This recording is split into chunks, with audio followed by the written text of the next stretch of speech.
Saya pernah melakukan zina dan minum minuman keras. Bagaimana dengan amal ibadah yang saya lakukan saat ini? Dan bagaimana dengan hukum Islam tentang rajam dan potong tangan dan lain-lain? Apakah saya masih bisa berharap surganya Allah? Mohon nasihatnya Ustaz. Pertama sekali, hukum dalam Islam kisos. Potong tangan, dipenggal lehernya, potong tangan kalau mencuri, dipenggal kalau membunuh, dirajam kalau berzina. Ini berlaku bagi orang yang kepergok. Berlaku bagi orang yang kepergok. Tidak berlaku bagi orang yang antum pernah berzina 5 tahun lalu sekarang sudah taubat. Lalu antum datang kepada seorang ustaz atau kiai, saya sudah berzina, rajam saya. Bukan begitu. Makanya hadis Bukhari yang menjelaskan, seorang wanita pernah datang kepada Nabi SAW dan berkata, ya Rasulullah, saya sudah berzina dan saya hamil dari zina. Dia buat pengakuan. Apa kata Nabi SAW? Kau lagi hamil, pulanglah, melahirkan anak itu. Karena anak itu nggak ada salahnya. Apa kata ulama hadis? Yang dimaksud oleh baginda Nabi SAW, pulang taubat. Jangan kau kesini. Kalau tidak kepergok, udahlah. Taubat, lindungi, kau berlindung di bawah naungannya Allah. Jangan, tidak ada, kita bukan seperti Katolik teman-teman yang harus pengakuan dosa disampaikan segala. Lalu kemudian pasturnya kasih air suci lah kamu selesai. Nah, dalam Islam itu. Karena dalam pengakuan dosa nggak ada.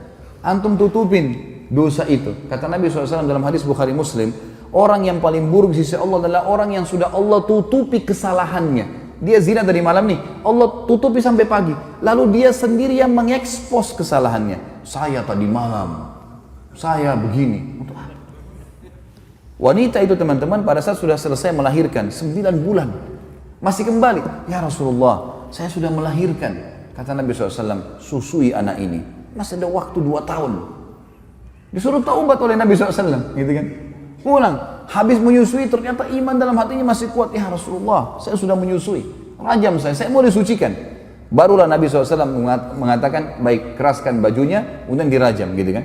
Karena dia terus meminta kepada Nabi SAW, tapi awalnya disuruh pergi, gitu kan? Lalu kemudian teman-teman sekalian yang terjadi, waktu lagi dilempar, ada seorang sahabat mengatakan, semoga Allah melaknatmu, kenapa kau berzina? Kata Nabi SAW, jangan kau laknat dia, perempuan ini. Demi zat yang ubun-ubunnya Muhammad dalam genggamannya, dia telah bertaubat kalau dibagi untuk 70 orang penduduk Madinah cukup buat mereka semua masuk surga. Luar biasa orang ini, jangan itu. Ada pernah sahabat mengatakan, ya Rasulullah, saya mencium seorang wanita di pinggir Madinah.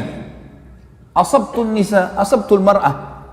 Dalam ulama hadis mengatakan, dia mengatakan, saya sudah menciumnya, saya sudah memeluknya, tapi tidak terjadi perzinahan. Kata Nabi SAW, atusolli ma'ana, apa kau sholat bersama kami, berjamaah? Kata dia, iya. Kata Nabi SAW, idhab, pergilah dari sini. Udah, artinya kau taubat, jangan ceritain ke saya. Jangan buat pengakuan tuh nggak usah. Taubat, tutupin aibmu, bertobat kepada Sang Pencipta. Karena yang kepergok, ditangkap, lagi zina, itu kena hukum. Kepergok lagi mencuri kena hukum, gitu loh. Pernah ada sahabat datang mengatakan, ya Rasulullah, saya berzina, dalam hadis Bukhari semua ini. Kata Nabi SAW sambil, ini orang lagi berhadap begini, Nabi SAW alihkan ke sana. Mungkin kau hanya menciumnya. Nabi SAW alihkan dia. Mungkin kau, jangan datang ngaku sini, pergi sana taubat, gitu loh. Kata Nabi SAW, mungkin kau hanya menciumnya. Dia datang ke sini, ya Rasulullah, saya telah berzina. Nabi SAW alihkan lagi ke sini. Mungkin kau hanya memeluknya sambil tidak melihat wajahnya orang ini. Dia datang lagi, ya Rasulullah, saya sudah berzina. Nabi SAW balik lagi ke arah kiri. Mungkin kau hanya begini dan begitu. Dia datang, ya Rasulullah, saya meletakkan kemaluan saya di kemaluannya, saya sudah berzina, rajam saya. Dia mau sucikan dirinya. Maka dia berikan kesaksian buat dirinya. Nabi sudah alihkan, tetap dia mau. Ya sudah. Ya, dirajam. Pada saat lagi dilempar, teman-teman sekalian, ini riwayat Bukhari, lagi dilemparin, sahabat ini rupanya kesakitan, lagi dirajam, lari dia. Ada satu sahabat kejar, diamtam pakai batu, mati, karena dipukul pakai batu, dikejar kan. Kata Nabi SAW, halla taraktumu fayatubu yatubullahu alaih. Tidakkah kalian biarkan aja dia pergi, semoga saja dia taubat dan Allah terima taubatnya. Karena ini shock terapi sebenarnya kan, supaya dia tidak ulangi. Dalam Islam tidak ada teman-teman begitu orang buat mengaku penggal lehernya, mengaku potong tangannya, bukan itu. Ini memang Allah mengatakan, a'udzubillahi walakum fil qisasi hayatun ya ulil albab. Dalam kisas itu ada kemakmuran hidup bagi orang-orang yang berakal, dan ini bagi orang yang seperti saya jelaskan tadi teman-teman yang kepergok. Kalau orang sudah taubat, antum melakukan dosa sudah taubat, sudah antara antum dengan Allah, jangan ceritakan. Dan ulama masuk dalam bab masalah menikah, tidak dibenarkan seorang laki-laki bertanya pada istrinya atau istri bertanya pada suaminya, sebelum nikah kau pernah berzina enggak? Ini nggak boleh ditanyain dan tidak boleh dijawab. Yang ditanya nggak boleh jawab. Untuk apa? Baik kalau dia bilang iya saya pernah zina, hah? Gimana? Untuk apa nanya? Sekarang depan mata saya ini istri saya, ini suami saya, selesai. Yang saya tahu zahirnya adalah orangnya baik. Itu hukum kita. Jangan korek-korek yang kita tidak tahu, nggak usah. Nggak perlu. Nggak usah periksa-periksa HP. Ngambil tugasnya malaikat. Lah iya, Allah titip malaikat kiri kanan nggak? Yakin nggak dengan itu? Apa fungsinya? Kiraman katibin kata Allah. Tugasnya nulis, ngontrol suami kita di mana, istri kita di mana, dia yang nulis. Dan tidak ada yang luput dari penglihatan Allah SWT. Tidak ada dosa yang luput. Jangan repot-repot kita yang sibuk hubungi siapa, bicara sama siapa, habis umur untuk itu.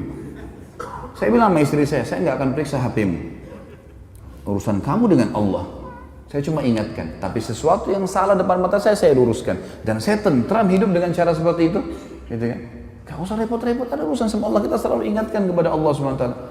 Ini gak usah repot-repot, ini sekretaris dua ini luar biasa, gak tidur, gak capek. Ma yalfidhu min qaulin, kata Allah, tidak ada satu kalimat yang terlewat illa ladaihi raqibun atid, kecuali dirakib, dikontrol, diawasi, dicatat semua. Jadi nggak ada sesuatu yang membuat harusnya kita melampaui batas teman-teman sekalian. Jadi seperti itulah hukum syar'i ya. Dan yang menjatuhkan vonis hukuman qisas hanya pemerintah setempat. Saya tutup teman-teman sekalian dengan perkataan saya. Banyak orang-orang sekarang yang sering memvonis banyaknya, oh kalau hukum qisas tidak ada, pemerintah tidak terapkan berarti masalah togut. Togut ini berarti yang disembah selain Allah. Teman-teman sekalian, wahai anak-anak muda muslim, tenangkan pikiran, masukkan iman dalam hati, jangan terbawa dengan arus fitnah yang terjadi. Main vonis pemerintah Indonesia ini kafir, pemerintah ini kafir. Ya akhi, siapa kamu? Duduklah, ibadahlah kepada Allah, azan ke masjid, baca Quran, perbanyak ibadah, jaga mulut. Kata Nabi SAW, man kana yu'minu billahi wal akhir falyakul khairan aw liyasmut. Siapa yang mengaku beriman pada Allah dan akhir, dia cuma ucapkan yang baik, yang dia tahu dan dia tahu bermanfaat buat dia di akhirat, atau dia diam. Jangan ikut campur, nggak usah. Sekarang antum memvonis si fulan tidak benar, si fulan tidak benar. Dari mana ilmu antum tidak benar? Indonesia ini bukan negara Islam. Tapi teman-teman sekalian, berapa presiden kita? 5 atau 6 sebelumnya yang sampai sekarang Muslim atau bukan? Muslim. Salah satu syarat negara Islam pemimpinnya Muslim. Yang kedua, mayoritas masyarakat Muslim atau bukan? Nah, tinggal yang ketiga syaratnya, terterapkannya hukum Islam, kan gitu.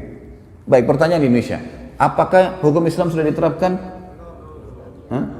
Sudah akhi, sebagian belum. Sekarang begini tanya, ini hukum Islam belum? Bukan duduk di majelis ilmu begini. Hah? Takmir masjid, hukum Islam bukan? Azan dikumandangkan, 5 waktu sholat dikumandangkan. Kalau kita Ramadan diiklanin nggak? Baik, kalau kita pergi haji, jemaah haji pergi nggak? Pemerintah buat nggak program haji? Puasa Ramadan, zakat, ada badan zakat nasional, kita bebas. Antum sekarang buat yayasan, kumpulin zakat, sedekahkan, buka rumah anak yatim, buka pesantren. Kita punya pengajian agama, antum nikah dengan cara Islam bukan? Baik, antum cerai Islam. Ada majelis ulama enggak di Indonesia? Teman-teman sekalian, yang belum diterapkan di Indonesia apa? Pencuri potong tangan, ya? Orang berzina dirajam. Ini bagian daripada syariat, bagian, bukan totalitas syariat di situ. Harus kita tenangkan pikiran dan hati kita, teman-teman. Jangan terbawa cuma emosional dan ilmunya kurang, akhirnya kemana-mana nih, gitu kan? Ban mobil kita kalau bannya lagi kempes, tambah angin saja, jalan. Kita enggak, kempes, buang semua mobilnya. Lah iya, langsung menvonis. Teman-teman, manusia semua bisa berbuat salah, punya kekurangan, gitu kan? Tetapi kita mendoakan. Yang saya lihat adalah kita di Saudi misal contoh ya, saya karena pernah tinggal di sana, saya melihat di setiap mimbar hari Jumat, semua khatibnya pasti mendoakan agar pemimpin mereka dapat hidayah. Bayangkan kalau kita punya, saya dapat data teman-teman di Jakarta Selatan saja, kita punya 2.200 masjid dan musola. 2.200 masjid dan musola.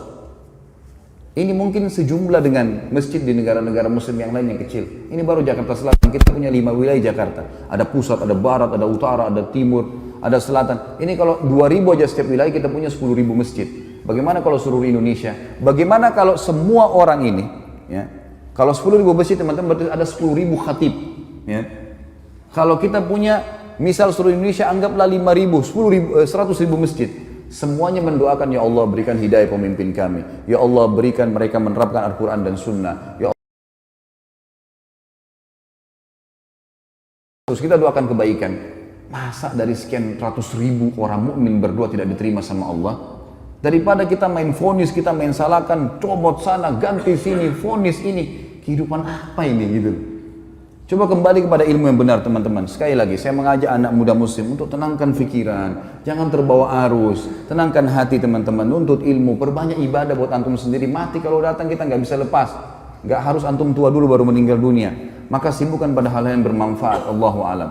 Ini tentu saja saya tutup teman-teman sekalian dengan kalimat saya bukan menggurui, saya tidak pernah menyebutkan nama orang, alhamdulillah di majelis saya tidak mau memvonis siapapun salah, tapi kita kembali kepada wahyu Allah subhanahu wa ta'ala sesuai dengan pemahaman para sahabat. Ini adalah hal yang paling tepat. Coba antum kembalikan kepada ini, maka hati kita akan tenang. Oh ternyata Ibnu Abbas, oh ternyata si fulan, oh ternyata si fulan. Ini yang insya Allah kan sudah cukup buat kita. Allahu a'lam. Mohon dimaafkan kalau ada salah tentunya. Dan juga kalau ada benar pasti dari Allah. Kita berdoa kepada Allah Sang Pencipta agar seluruh amal yang pernah kita kerjakan diterima olehnya dengan kemahamurahannya, dan semoga saja semua dosa yang pernah kita kerjakan dimaafkan dan diganti pahala. Juga sisa umur kita semoga diberkahi di harta, di keluarga, di umur, dan juga pekerjaan, serta puncaknya kita diberikan oleh Allah Sang Pencipta masuk surga tanpa hisab. Dan tentu kita berharap ya Allah surga Firdausmu yang maha luas dan juga yang maha sempurna. Ya Allah, kami mohon kepadamu agar Engkau menolong saudara-saudara kami di Palestina, di Syria, di Yaman, di Irak, di Myanmar, dimanapun mereka berada yang sedang tertindas. Ikhlaskan niat mereka, terima para syuhada mereka, muliakan Islam di tangan mereka dan tangan kami semua, serta partisipasikan kami bersama mereka di pahala baik dengan doa, dengan harta, juga dengan jiwa kami. Dan semoga dengan kemahamurahan-Mu ya Allah, yang kami yakin Engkau sedang melihat kami sekarang, dan juga malaikat-Mu sedang menghadiri majlis ilmu ini, agar Engkau menyatukan kami semua di surga Firdaus-Mu tanpa hisab, di mana Engkau satukan kami di majlis ilmu yang mulia ini. Tentu selanjutnya teman-teman sekalian kita berdoa, kita berharap agar Allah Subhanahu wa taala sekali lagi mengikhlaskan niat kita, menjadikan majelis ilmu ini sebagai ilmu yang bermanfaat. Dan saya memohon ampun bila ada sesuatu yang salah kepada Allah Sang Pencipta, dan juga untuk saudara kita semua hadir di sini, dan kedua orang tua kita dan seluruh muslimin dan muslimat, agar semuanya dimaafkan kesalahan-kesalahannya. Subhanakallahumma wa bihamdika asyhadu an la ilaha illallah astaghfirullah wa atubu ilaik. Wassalamualaikum warahmatullahi wabarakatuh.